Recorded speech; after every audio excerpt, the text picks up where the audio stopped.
نے آپ کی طرف نازل کی ہے، کیوں؟ لِتُخْرِجَ النَّاسَ مِنَ الظُّلُمَاتِ إِلَى النُّورِ، تاکہ آپ نکالیں لوگوں کو اندھیروں سے اجالے کی۔ حالانکہ یہ شان اللہ کی، اللہ ولی الذین آمنوا یخرجہم من الظلمات الی النور، اللہ ہے جو کہ ایمان والوں کا دوست ہے، جو ان کو اندھیروں سے اجالوں کی طرف جو لاتا ہے۔ اور یہاں پہ اللہ تعالیٰ نبی علیہ السلام کو فرما رہے ہیں، جو فعل اللہ کا وہی فعل نبی علیہ السلام کا۔ اب ایک وضاحت سن لیجیے گا، سمجھ لیجیے گا، یہاں بھی شرک نہیں ہے۔ بالکل اسی طریقے سے اللہ تعالیٰ جناب موسیٰ علیہ السلام کو بھی یہی ارشاد فرماتے ہیں، وَلَقَدْ أَرْسَلْنَا مُوسَىٰ بِآيَاتِنَا، کہ ہم نے موسیٰ علیہ السلام کو جو ہے وہ نشانیاں دے کے بھیجا، ان اخرج قومک من الظلمات الی النور، تاکہ وہ اپنی قوم کو اندھیروں سے اجالوں کی طرف جو لے چلے۔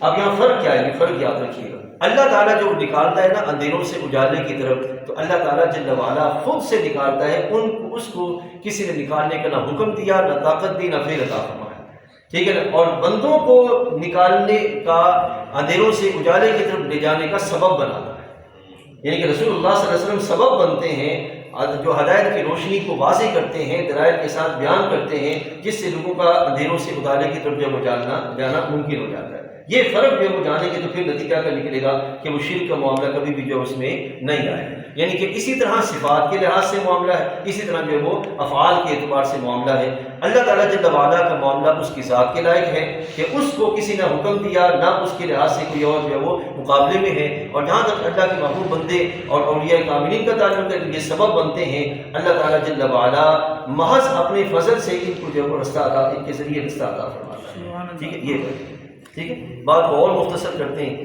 اللہ تعالیٰ جل وعلا ایمان والوں کو بیان فرماتا ہے کہ ایمان والوں کی زندگی کیسی ہے۔ اللہ تعالیٰ فرماتا ہے کہ الم تر ان اللہ، کہ الم تر کیف ضرب اللہ مثلا کلمۃ طیبۃ کشجرۃ طیبہ، کہ کلمہ طیبہ کی مثال ایسے ہے جیسے شجرہ طیبہ ہوتا ہے، شجرہ طیبہ، کلمہ طیبہ کی مثال ہے جیسے شجرہ طیبہ، اصلها ثابت، جس کی جڑ زمین میں پیوستہ ہوتی ہے، وفرعها فی السماء، جس کی شاخیں آسمان کو جو وہ باتیں کر رہی ہوتی ہیں، تؤتی اکلها کل حین باذن ربها، جب تک رب چاہتا ہے بندہ اس سے پھل کھاتا رہتا ہے۔ یہ مومن کی شان ہے کہ اس کا ایمان پختہ ہوتا ہے، کردار مضبوط ہوتا ہے، اور اللہ تعالیٰ کی بندگی پہ وہ قائم ہوتا ہے۔ اس کا نتیجہ یہ نکلتا ہے کہ اللہ تعالیٰ اپنے فضل کی بارے اس کے ذریعے بندوں میں لوٹاتا رہتا ہے۔ تو یہ وہ کیفیت رب تعالیٰ فرماتا ہے وَيَضْرِبُ اللَّهُ، اور ساتھ ہی دوسری طرف فرمایا وَمَثَلُ كَلِمَةٍ خَبِيثَةٍ كَشَجَرَةٍ خَبِيثَةٍ، ٹھیک ہے جی؟ یہ خبیث من فوق الارض ما لها من قرار، کہ اس کی جڑیں زمین پر نہیں ہوتی، اوپر ہی ہوتی ہیں، اور اس کو کوئی قرار نہیں ہوتا، جلدی جو وہ ختم ہو جاتا ہے۔ اور رب تعالیٰ فرماتے ہیں کہ یثبت اللہ الذین آمنوا بالقول الثابت، قول ثابت کیا ہے؟ لا الہ الا اللہ محمد رسول اللہ، یہ قول ثابت ہے، ٹھیک ہے؟ اس کو اللہ تعالیٰ ایمان والوں کے لیے جو ہے وہ پختہ کرتا ہے، اس کی دنیا کے اندر اور آخرت کے اندر۔ اور نبی علیہ السلام نے فرمایا جس کا آخری کلمہ یہ ہوا، اللہ تعالیٰ اس کی بخشش فرماتا ہے۔ اللہ ہمیں نصیب فرمائے سب کو جو ہے وہ آخری کلمہ۔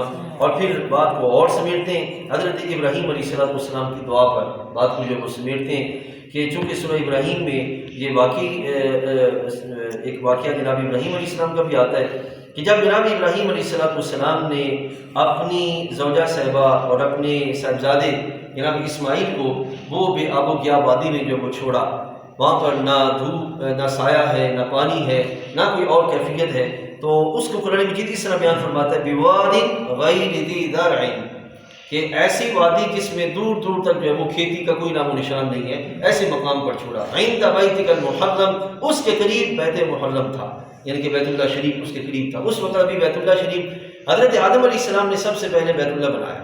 عزیز دوستو یہ یاد رکھیے، جو بیت اللہ ہے نا، یہ 7ویں آسمان کے اوپر بیت المعمور ہے، اور بالکل اس کے عین نیچے یہ بیت اللہ ہے، ٹھیک ہے؟ اس وہاں پر جو ہے وہ فرشتے طواف کرتے ہیں، اور نیچے امت مسلمہ طواف کرتے ہیں۔ یہ ہے فطرت کے قریب تر معاملہ رب ذوالجلال جل وعلا نے رکھا، ٹھیک ہے؟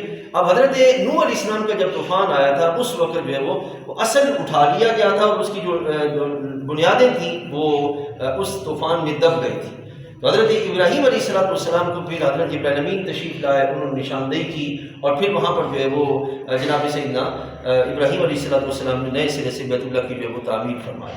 اور جناب ابراہیم علیہ السلام کو اللہ تعالیٰ نے پھر اولاد عطا فرمائی جو کہ ایک بڑھاپے میں علی الکبر الحمدللہ الذی وہب لی، جب بھی بندے کو اللہ تعالیٰ کرم فرمائے اولاد عطا کرے تو بندے کو چاہیے کہ وہ واقعے سے باہر نہ ہو جائے بلکہ اللہ کا شکر بجا لائے، تو اس نے جو ہے وہ اولاد عطا کی، اور ساتھ ہی فرمایا کہ الحمدللہ الذی وہب لی علی الکبر اسماعیل و اسحاق، بڑھاپے مجھے تو نے اولاد عطا فرمائی، ان ربی لسمیع الدعاء، پھر آتی وہ دعا جو ہم پڑھتے ہیں ربی جعلنی مقیم الصلاۃ ومن ذریتی ربنا وتقبل دعا۔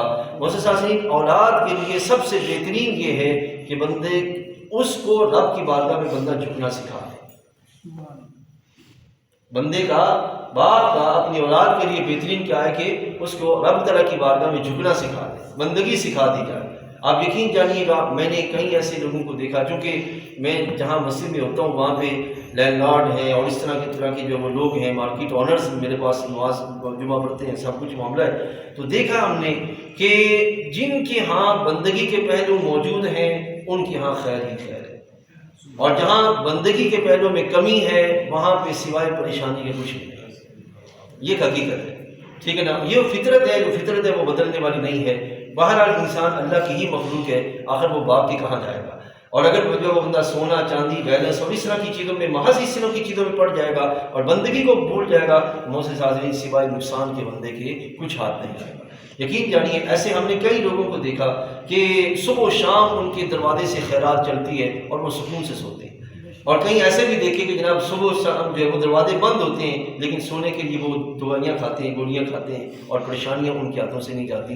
تو یہ ہے کہ جو بندہ رب تعالیٰ جل وعلا کی بارگاہ میں جھکتا ہے، ربنا اغفر لی ولوالدی وللمؤمنین یوم یقوم الحساب، کہ بندہ اپنے لیے بھی بخشش مانگے، پوری امت کے لیے بھی بخشش اور بھلائی کا اہتمام کرے۔ وآخر دعوانا الحمدللہ۔